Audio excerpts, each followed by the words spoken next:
Safari Sophia, and we're going to be interviewing people to see what their jobs would be at a zoo. Okay, what is your favorite, or what person would you be to work at a zoo? I would be the person who trains the seals. Oh, seal tamers. Okay, a seal tamer. Okay, there we go. What job would you have at a zoo? At a zoo, probably with some of the smaller, cute animals.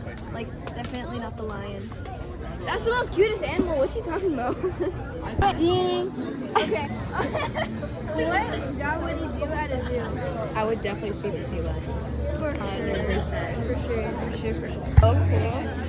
What job would you do at a zoo? I'd probably like to sweep up after people, not the animals. Like the janitor, kind of? Yeah, I'd be the janitor. I'm really good at sleeping. Cut 2, 1. What job would you like to have at a zoo?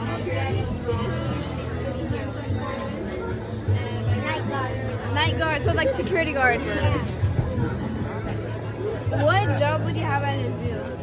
I would probably just be like a vet or something, so I could help the animals when they're sick. Valid.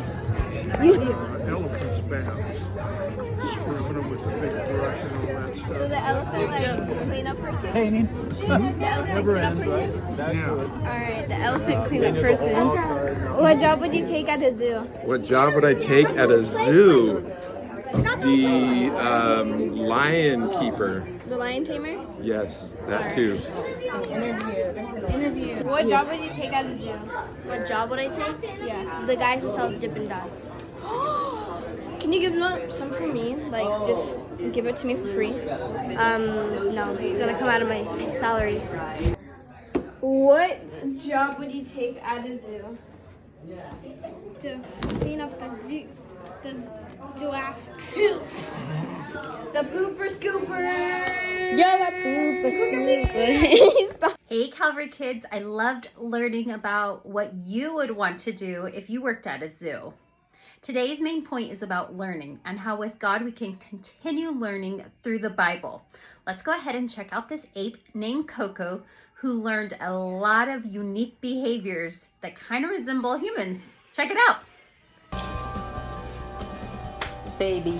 With a sign language vocabulary of more than 1,000 words and the ability to understand thousands more, Coco love. Good. Coco, the western lowland gorilla, was a scientific marvel and source of wonder for decades.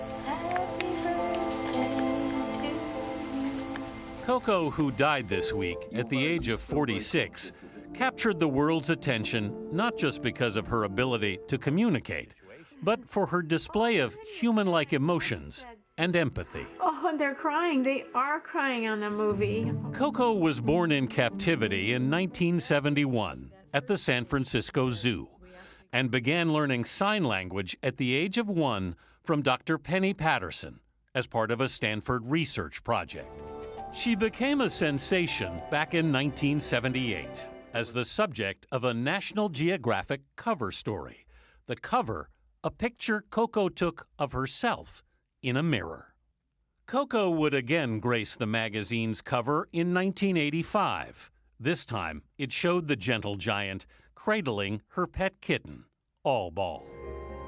Coco rhymed a name for her new kitten.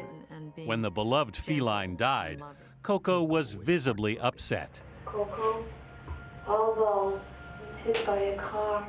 And seemed to understand the concept of death. Over her lifetime, Coco also learned how to paint, play wind instruments, and loved watching movies. Being a celebrity also meant Coco got to bond with other notable names, stars such as Mr. Rogers. Can you teach me how to do that? Oh. Betty White. Oh, thank you, darling. I appreciate that very much. And even the late Robin Williams. The two hit it off instantly and famously formed a close friendship.